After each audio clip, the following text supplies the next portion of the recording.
நான் மிளகு எடுக்கும்போது முட்டை ஆம்லேட் போட போகிறேன். ஸோ பார்க்கலாம் வாங்க. ஃபஸ்ட்டு வந்து எண்ணெய். இது வந்து கடலெண்ணெய் செக்கில் ஆட்டினது தான் நான் இங்கே யூஸ் பண்ணுறது. ஸோ அதை ஃபஸ்ட்டு வந்து ஊற்றிக்கணும். ஓகே,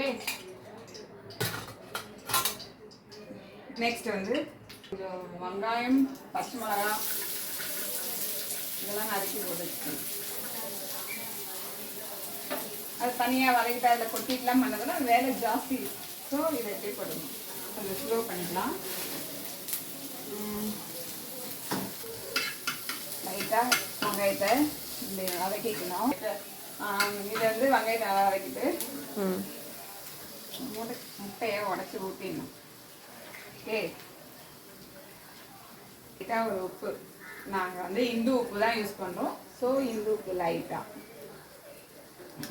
இது எதுக்குன்னா டயட்டில் இருக்கிறவங்க இந்த பட்டர் வந்து சீஸ் வந்து இந்த மாதிரி கட் பண்ணி வேணுன்ற அளவுக்கு இந்த சீஸ் வந்து இந்த மாதிரி பண்ணி கொடுக்கலாம். ஓகே, அப்புறம் வந்து மிளகு, லைட்டாக மிளகு. ஆனால் கண்டிப்பாக மஞ்சத்தூள் போடணும். ஆன்டிபயோட்டிக் மிளகு மஞ்சத்தூள் வந்து நம்ம கண்டிப்பாக இது வந்து முட்டை நான்வெஜ் எல்லாத்தையும் வந்து கம்பல்சரி முட்டை தானேன்னு சொல்லிட்டு அசால்ட்டாலாம் இருக்கக்கூடாது. அதுலேயும் நம்ம வந்து லைட்டாக வந்து இது தூவிக்கணும். ஸோ வெயிட் ஃபைனலாக வந்து எல்லாத்தையும் கொஞ்சம் தூவி போடணும். அப்புறம் இதில் வந்து பட்டர், இவன் வந்து பட்டர் சேர்த்து ஆட் பண்ணியிருக்கோம். அதனால் கண்டிப்பாக வந்து இதோட டேஸ்ட் வந்து ஒரு டிஃப்ரெண்ட்டாக இருக்கும். உடம்புக்கு வந்து ஒரு ஹெல்த்து, குழந்தைங்களுக்கு வந்து கொடுத்தா ரொம்ப நல்லாயிருக்கும்.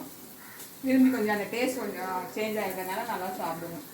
ஸோ இது ஒரு டிஃப்ரெண்ட், எனக்கு டிஃப்ரெண்ட்டு, எல்லோரும் எப்படி சொல்கிறேன். இதே மாதிரி நீங்கள் ட்ரை பண்ணுங்கள். ஓகே, பாய்.